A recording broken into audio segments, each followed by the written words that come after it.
Diplômé en histoire de l'art, c'est dans l'écriture et les scénarios de bande dessinée que ce grand voyageur excelle. Nicéal Ogriafa est l'invité de Philippe Martinetti. Bonsoir et merci d'avoir accepté notre invitation. Je vous ai vu tiquer sur l'expression de votre prénom. Non, mais j'ai l'habitude, c'est Michal Ogriafa, mais les prénoms irlandais sont très difficiles, donc non, tout va bien. Alors, on va commencer notre conversation en évoquant le festival du cinéma anglais et irlandais. Oui. Et bientôt écossais, apparemment. Ah, et bientôt écossais, c'est un scoop que vous nous donnez. Oui, bien sûr, je suis là pour ça. Vous êtes là pour ça, j'espère que ça va continuer tout le long de l'émission. Le festival a commencé samedi dernier, il se poursuit jusqu'à dimanche. Est-ce qu'il y a un film, vous en êtes le président du jury, est-ce qu'il y a un film qui vous a marqué pour le moment? Je n'ai pas le droit de donner des scoops comme ça quand même. Sauf qu'on m'a dit en coulisses tout à l'heure, une personne qui vous a accompagné, Sylvie Pellegrini, qui travaille d'arrache-pied à la réussite de ce festival avec toute une équipe autour d'elle. Fabuleuse. Elle m'a dit que vous étiez autorisé à en parler. À vous dire même mais ça ne m'étonne pas, Sylvie fait de la com, donc forcément, elle ment. Mais en fait, non, j'ai été vraiment époustouflé par la qualité de la sélection. Ça, c'est vrai. Très honnêtement, quand ils m'ont demandé, je ne sais d'ailleurs pas pourquoi, de présider le jury, je ne m'attendais pas à une qualité. C'est l'équivalent pour moi du Sundance, de Toronto, les deux festivals que je connais de films indés. C'est fabuleux, il y a de tout. Ils m'ont menti pour une seule chose. J'avais vu que c'était censé être de la comédie. Et hier, j'ai vu le Tyrannosaur avec Peter Mullen. Et j'avoue que comédie, oui, mais un peu dramatique. Mais il y en a pour tous les goûts. C'est super. La fréquentation est impressionnante des salles. C'est en VO sous-titré, ce qui n'est pas souvent le cas à Ajaccio.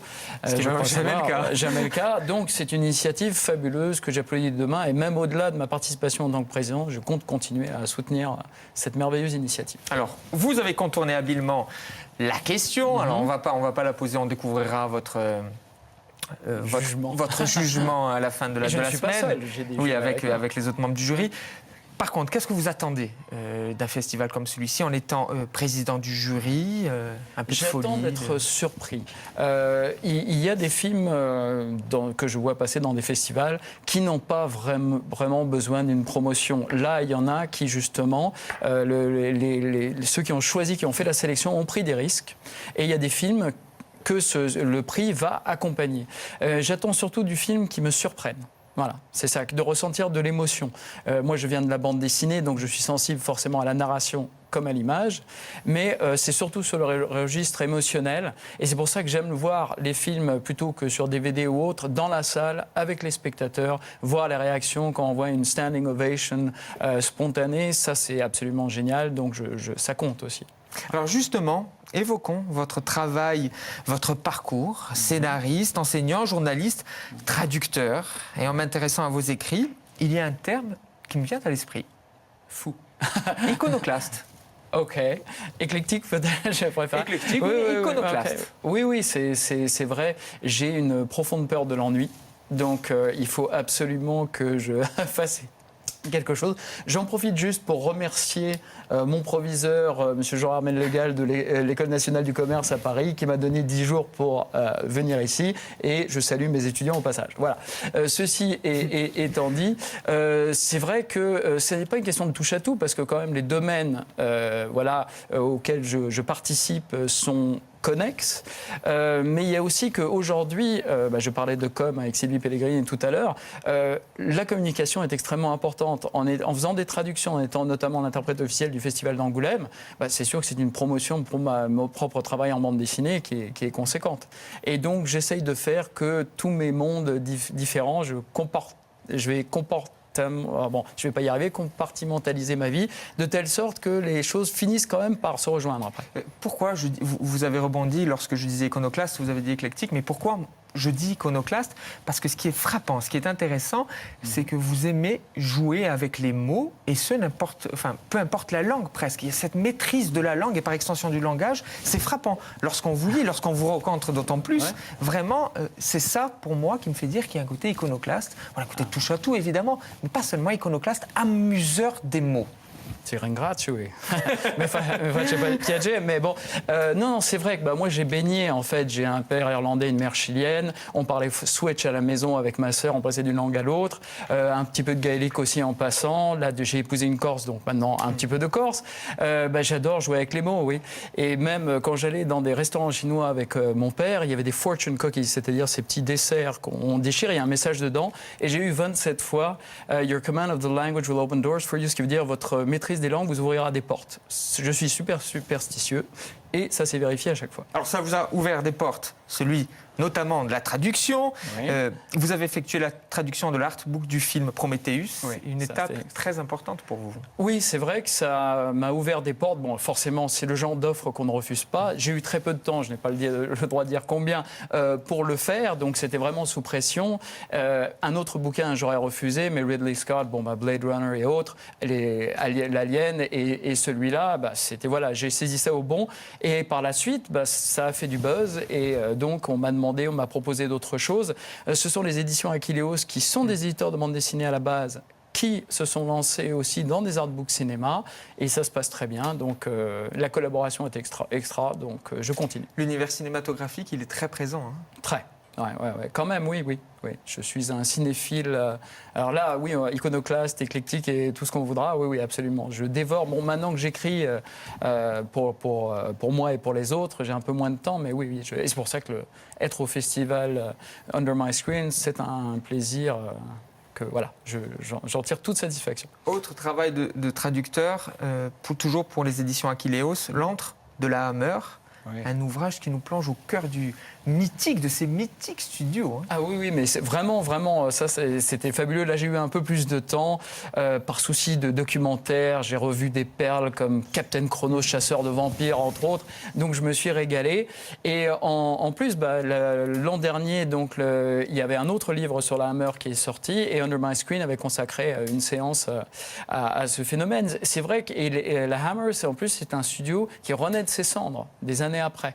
Et ça prouve que même à l'époque des grands studios, des grands groupes qui se forment, des corporations, un petit studio qui a de l'audace, qui a de l'imagination et qui a de la passion peut survivre. Votre travail de traducteur, mais également le travail d'adaptation. Vous avez adapté une œuvre d'Agatha Christie, 5 petits cochons aux éditions Emmanuel Proust. Et vous travaillez actuellement, je crois savoir, vous allez peut-être me dire... Un petit scoop alors aussi. Je ne sais pas, en tout cas vous avez commencé comme cela, avec un éditeur insulaire, un travail d'adaptation. Les éditions du Quinquet. Oui, et je travaille avec Michel Espinosa au dessin et Pascal Nino à la couleur sur une adaptation, mais extrêmement libre, de la Vénus d'Île de Mérimée. Voilà. Et c'est vrai que c'est extrêmement intéressant. Il y a déjà eu aux éditions du Quinquet donc l'adaptation par Frédéric Bertocchini et Éric Puech du Horla, adaptation extrêmement libre également. Et ce qui est fantastique avec cet éditeur insulaire, c'est qu'on a cette capacité, cette possibilité d'apporter quelque chose grâce à la bande dessinée. Il est évident que faire mieux que Mérimée, que faire mieux que Maupassant, c'est impossible. Mais si on peut apporter grâce à la bande dessinée un éclairage nouveau, là, ça devient intéressant. La bande dessinée se justifie.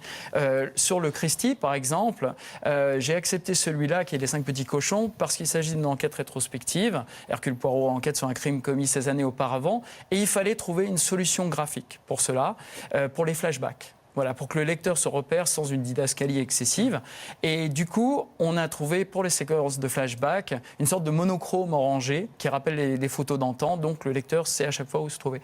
Il n'y a que la bande dessinée qui pouvait apporter ça, ou éventuellement le cinéma. Cela vous laisse tout de même un espace de création. Oui. L'adaptation, c'est un exercice de style quand même. J'aime bien. Il y a des règles. Par exemple, le Christie, c'était 232 pages de roman en 44 planches de bande dessinée. Donc c'est dur. Il faut faire ce qu'on appelle du découpage. Mais c'est tout à fait passionnant. Et ça laisse, oui, quand même, comme quelqu'un qui, par exemple, interpréterait aujourd'hui un standard du rock ou autre, qui apporte sa touche personnelle. C'est tout l'intérêt de la chose. Vous évoquiez votre collaboration avec un ami de plume. Oui. C'est ainsi que je vais le qualifier, Frédéric Bertocchini. Un ami, un frère même, fraté, ouais. Tout à fait, Frédéric Bertocchini. On s'est rencontrés, en fait, je venais parce que je fais aussi un peu de presse BD, et je venais l'interviewer pour Tram 9 à l'époque, qui était un webzine BD. Le courant est passé, on s'est tout de suite dit sur quoi est-ce qu'on pourrait travailler. Dans le contexte évidemment de l'histoire des deux îles sœurs, évidemment le IRA FLNC c'est venu. On voulait faire un thriller dès le départ et pas un brûlot politique ou quoi que ce soit d'autre, et une étude sur quand on rentre dans la clandestinité, dans ces mouvements, qu'est-ce qu'on gagne et qu'est-ce qu'on laisse de soi et est-ce qu'on peut en sortir. Ça, c'était l'idée de base. Pour le choix de l'époque, je voulais absolument, et Frédéric était tout à fait partant, que ce soit 1981. En 81, j'avais 16 ans. J'habitais déjà à Paris. J'habite en France depuis l'âge de 10 ans. C'est pour ça que j'ai pas d'accent. Il n'y a pas de secret. Et en fait, à Paris, il y avait un énorme soutien, notamment du Parti communiste aux grévistes de la fin de l'IRA, Bobby Sands et ses camarades, contre Thatcher. Et j'arrive en vacances estivales chez mes grands-parents à Dún Laoghaire, dans la banlieue de Dublin. Et là, rien. Blackout total. Radio Telfisherran, qui est la RT, la chaîne irlandaise, n'en parlait pas. Donc j'ai fait le mur, je suis parti dans le nord, j'ai pris une rouste en rentrant, mais je suis parti dans le nord voir ce qui se passait et je suis allé à Belfast, Derry, et ce que j'ai vu, ça m'a quand même frappé, et l'idée aussi que tuer pour ses idées, c'est une chose, pas très compliqué, pas très glorieux, certainement, mais mourir pour ses idées, ça, c'est beaucoup plus difficile. Et c'était un combat bien plus intéressant. Donc, je voulais que ce soit cette période-là. Après, c'est une trilogie, donc ça va se décliner en 3 tomes, voire une 2e saison, parce que l'éditeur... étant donné le succès modeste, mais bon, que nous avons, a envie de faire, comme Star Wars, une série supplémentaire, une 2e saison. C'est avec Frédéric, ce qui est bien, j'avais déjà tenté la coécriture. Voilà, justement, comment vous travaillez ensemble ? Alors, au départ, parce qu'en fait, c'est une histoire de destin croisé entre un Irlandais touriste qui arrive en Corse, tombe amoureux d'une Corse, c'est pas autobiographique, c'est une simple coïncidence, et parce qu'elle est dans une famille politisée, rentrer dans la FLNC. Et de l'autre côté, il y a le frère de cette jeune femme, qui lui est un militant du front vraiment engagé, qui est obligé de s'enfuir parce qu'il a rencontré un Irlandais du Sinn Féin aux journées de Corté, au Jordan, et il s'enfuit en Irlande et s'engage dans l'IRA. Et donc, au départ, Frédéric devait écrire les séquences qui se passaient en Corse, donc avec l'Irlandais, et moi, les séquences qui se passaient en Irlande, puisque bon, on connaissait mieux le terrain. Mais au bout d'un moment, il s'est dit, mais les Irlandais, c'est réagi comment, ces bêtes-là, lorsque vous les plongez dans un milieu qui n'est pas hostile, bien au contraire, mais dans un milieu différent. Et c'est pareil, lui, moi, je me disais, mais un Corse en Irlande, il n'y a pas de diaspora, ou quasiment pas. En tout cas, il n'y en avait pas à l'époque. Donc, comment fait-il ? Et finalement, les écritures se sont imbriquées. Et c'est le miracle de la BD, en plus, avec la collaboration avec le dessinateur et le coloriste, donc Michel Espinosa et Pascal Nino, une fois de plus, c'est qu'à plusieurs, on arrive à faire un album plus intéressant que ce qu'on aurait fait séparément. On sent qu'il y a une véritable équipe autour de vous. On va recevoir bientôt Frédéric Bertolkin et on évoquera évidemment votre collaboration, mais de son point de vue à lui. On va poursuivre notre conversation, mais avant, je vous propose d'accueillir notre esprit critique musique. C'est son instant. Très bien. Malika. Malika, avec plaisir.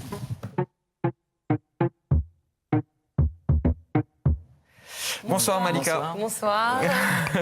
Alors, pour votre venue, en tant que président du festival Under My Screen, j'adore ça. Anglais et irlandais, j'ai pensé qu'on pouvait faire une petite chronique sur les biopics musicaux. Un biopic, qu'est-ce que c'est ? C'est un film, une biographie, sur un personnage réel qui a vraiment existé. Ce n'est pas de la fiction. Donc, toujours en hommage du festival Under My Screen, j'ai choisi un film. J'ai choisi un film, Control. Control, c'est un film qui a été réalisé par Anton Corbijn en 2007 sur la vie et la mort du légendaire chanteur Ian Curtis, chanteur de Joy Division. Vous me l'avez enlevé de la bouche. Donc ce film traite de sa vie, de son mariage, de sa vie extra-conjugale aussi, parce qu'il était un peu volage, de ses crises d'épilepsie qui l'ont mené aussi au suicide et qui ont fait que il n'arrivait pas à être tout le temps sur scène, opérationnel, ça allait. Bref. Du coup, très très beau film. Le scénario adapté aussi du roman Touching from a Distance de sa femme Deborah, Voilà, donc c'est vraiment le réalisateur Anton Corbijn qui était fan de la première heure, qui a collaboré avec sa qui femme, était photographe de plateau, qui était photographe et qui faisait des sur les concerts, photographies de Joy Division avec la photo de Ian Curtis qu'on peut voir à l'écran. Et donc sur ce film, on peut sentir quand même l'atmosphère dramatique. Bon, déjà sa vie, il s'est suicidé sur la fin. Ça a fait que bon, le groupe n'a pas duré très très longtemps, 4 ans, de 76 à 1980 à Manchester, en plus qui était une époque assez difficile pour l'Angleterre. Donc voilà, c'est le film que je conseille d'aller voir au festival Under My Screen, avec comme acteur principal Sam Riley, qui était aussi musicien. Et qu'on a retrouvé aussi dans le film On the Road, sur Kerouac, sur le livre de Kerouac, très exactement. Moyennement, ouais. Mais lui est plutôt bon, effectivement. C'est impossible. C'est très très difficile, l'écriture est tellement bonne. Mais ce qu'il y a sur... nous a conseillé le film Control. Ouais. Parce que Control, en plus, je crois savoir qu'il a été tourné sur une pellicule couleur et ensuite et du 35 mm et ensuite mixé de telle sorte qu'il soit en noir et blanc, ce qui donne un effet particulier. Ouais, c'est une atmosphère assez lourde, assez dramatique, comme je vous le disais. Donc deuxième biopic musical. Par contre, celui-ci, il date de 2012, il est de cette année et il fait aussi face à on célèbre aussi les 50 ans de l'indépendance de la Jamaïque. Donc, j'ai choisi le film Marley sur la vie de Bob Marley. C'est un film documentaire, par contre, réalisé par Kevin MacDonald, le réalisateur aussi du Dernier roi d'Écosse, à noter, qui est super film. Donc, Kevin MacDonald, si vous voulez, il a retracé la vie intime de Bob Marley. Il s'est inspiré de tellement de témoignages. Il a rencontré une centaine de personnes. Il a eu 14 mois pour retrouver tous les interlocuteurs qu'il voulait trouver. Ça allait de la maîtresse d'école de Bob Marley au fondateur des Wailers aussi. Donc si vous voulez, ça a mis du temps, mais le documentaire est très très riche. Je vous propose qu'on regarde la bande-annonce.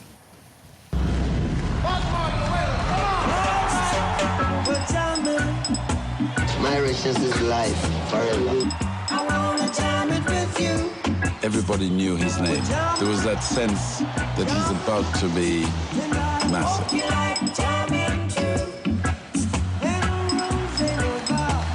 Bob was like deeply into creation of music. That's how I think he satisfied his soul.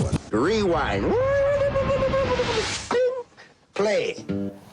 Voilà, donc c'était la petite bande-annonce de Marley, donc le film que je vous conseille sur Bob Marley, la vie de Bob Marley. Dans son intimité, on a des inédits, des films de famille qui ont été gentiment donnés au réalisateur pour vraiment se rapprocher, être dans l'intimité de ce qu'était sa vie et non le personnage public à proprement parler.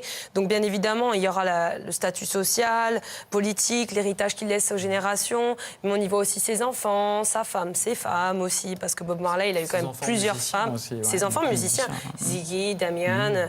Voilà, il y a quand même pas mal de documentation.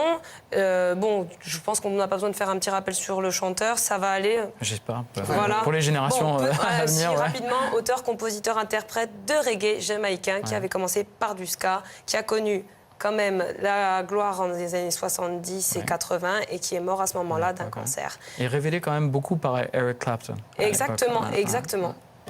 Félicitations. C'est mon époque. Vous venez de d'épater ça me plaît. Donc, troisième biopic, parce que j'en voulais un petit troisième pour comparer. Troisième genre de musique. On était passé sur du rock de la new wave post-punk, du reggae et maintenant de la country folk. On part avec le film Walk the Line. Walk the Line, on part aux États-Unis. Johnny Cash, né dans l'Arkansas en 1936, il me semble, et mort en 2003 à Nashville, Tennessee. Voilà. Donc le titre qu'on peut entendre, c'est Ring on Fire. Le film est aussi un biopic, là voilà. Par contre réalisé par monsieur James Mangold, écrit selon les 2 livres de Johnny Cash, The Man in Black et Cash, une autobiographie. Parce que The Man in Black, Johnny Cash était appelé aussi l'homme en noir. Très connu pour s'habiller toujours très sobrement. Très belle affiche derrière de Shepard Fairey, connu sous le nom de Obey, comme j'écris aussi dans le Graphe et dans le magazine Pareil Ton Car. Ma prochaine interview, c'est avec lui justement. Donc ça tombe très bien. C'est parfait. Bel enchaînement. Ouais. Donc James Mangold, c'est aussi l'auteur du film 3h10 pour Yuma, un western, excellent western très récent. Et on retrouve à l'affiche de ce film Joaquin Phoenix et Reese Witherspoon. Qui font un travail absolument extraordinaire. Donc, puisqu'ils chantent en plus. Ils chantent, ils ont appris à chanter et à jouer de la guitare pour ce film. Donc moi, c'est un film que je conseille. Il date de 2005, mais il vieillit très bien. Il a déjà 7 ans, mais il est à voir. Ça a été quand même Johnny Cash, ça a été une figure de la musique country, folk et rock des États-Unis du XXe siècle, qui était rebelle, qui n'était pas forcément intégré, qui a eu une vie très difficile, qui a été rejeté un peu par sa famille, qui avait eu certains problèmes de dépendance aux drogues, alcool et compagnie, qui a réussi à s'en sortir, surtout aussi grâce à sa femme, June Carter. C'est pour ça qu'elle est très mise en avant dans ce film. Et qu'on la voit, qu'il l'a accompagnée tout au long de son film, de ce film et de sa vie. Pour un scénariste, c'est vrai que c'est un film, celui-là, des trois. J'aime beaucoup le Control aussi, mais celui-ci a des séquences extraordinaires à la prison de Folsom. Exactement. Il y a celle de l'audition aussi avec Sam Phillips, qui est absolument géniale. Et c'est surtout pour moi un biopic comme ça, il faut que ça rime avec epic.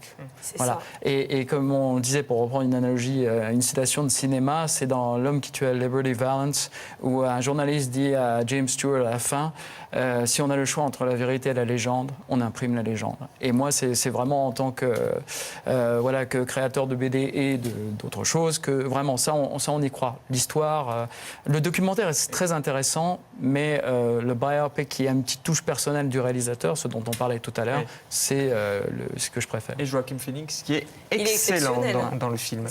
C'est le moment que vous avez préféré dans cette émission, j'en suis persuadé, d'évoquer l'actualité par les mots de la presse nationale et internationale, double-cliquer sur un mot, un nom, une expression. Et nous en parlons. Le zéro de lecture. Zéro de lecture. Voilà. Hop. Ok, j'ai vu, je ne sais pas si c'est cette actu qui vous a mis sur la piste, j'avais lu un article dans Le Monde des Livres là-dessus, sur justement la désaffection de la lecture des jeunes. Bon, super, je tombe bien, je me sens mieux. En fait, moi, je suis prof aussi. Et ça, très honnêtement, je n'y crois qu'à moitié. Voilà. On a été aujourd'hui avec David Mackenzie, réalisateur invité d'honneur du festival Under My Screen et réalisateur de Perfect Sense, qui est en compétition. Et dans une école de Baleone, hier on était au Padule, et à chaque fois les enfants étaient partants, ils avaient lu, ils avaient bossé. Voilà, il suffit de passionner les enfants. D'un autre côté aussi, par la bande dessinée, ça peut être une approche pour emmener les enfants à la lecture. Moi, j'ai une fille de 17 ans, un neveu de 14, et c'est vrai qu'eux sont de grands lecteurs, hein, ils n'ont pas le choix de toute façon dans la famille, ça a été vite réglé. Mais cela dit, la BD peut apporter ça. Moi, j'ai travaillé 10 ans dans un lycée de l'aide sociale à l'enfance, en banlieue parisienne, même en Seine-et-Marne, et non, les enfants ont envie de lecture, mais il faut aller les chercher. Et d'un autre côté, on pense que le support numérique va être la concurrence du livre. Mais en fait, c'est faux, c'est parfaitement complémentaire. Ceci, pour reprendre une célèbre phrase de Victor Hugo, je suis persuadé que ceci ne tuera pas cela, le tactile ne tuera pas l'imprimé. Exactement. Justement, donnez-nous envie de découvrir des ouvrages. Très bien. Alors, On va commencer par le premier. Celui-ci, allez, je le montre. Voici. Alors ça, c'est une bande dessinée. Alors c'est de mon camarade Frédéric Bertocchini, mais ça n'est pas juste par amitié que je la présente. C'est une histoire, ma mère est chilienne, donc je me souviens très bien de cette histoire du crash de l'avion dans la cordillère des Andes. Et de ce qui a suivi, il y a eu un film d'ailleurs, Alive, en 77 je crois, qui en parlait. Et là, pour moi, comme je n'y ai pas participé, je peux le dire d'autant plus, Frédéric, pour moi, a là atteint une certaine maturité dans l'écriture. Et à tel point, et il y a un travail fabuleux et du dessinateur, c'est son premier album, Thierry Diette, qui a d'ailleurs, et c'est pour ça aussi que j'en parle, un dessin très cinématographique, un cadrage cinématographique surtout, qui a un univers un peu comics. Et Pascal Nino a réalisé, là aussi, il a eu un choix extrêmement audacieux dans les couleurs. Et le tout fait que là, c'est une bande dessinée à dimension internationale. Forcément, quand Frédéric fait Paoli, on peut souhaiter que ça s'exporte, mais là, vraiment, on est dans le cas d'une bande dessinée de stature internationale. Et je suis très fier de son travail là-dessus. L'autre ouvrage. Alors ça, c'est quelqu'un qui m'a passionné. Hein. C'est une petite pépite. Nous, on ne connaissait pas. Tout à l'heure, on était avec Malika en train de regarder. Je suis ravi de vous apprendre quelque chose. Je sais que c'est difficile en plus. Parce que je suis d'émission. C'est pas évident de vous prendre pas en défaut. Mais alors, il s'agit d'un ouvrage sur les affiches de Michel Landi qui... un grand affichiste auquel les Américains ont fait appel, qui a réalisé beaucoup d'affiches de films américains, les affiches françaises, qui a fait des choses extrêmement graphiques. Donc ça, quand je suis arrivé en France, ces affiches m'ont réellement fait rêver. Et j'ai appris par la suite qu'il était corse et d'une stature telle que, par exemple, sur le Don Giovanni le réalisé par de Joseph Losey, il était en concurrence avec, excusez du peu, Salvador Dali.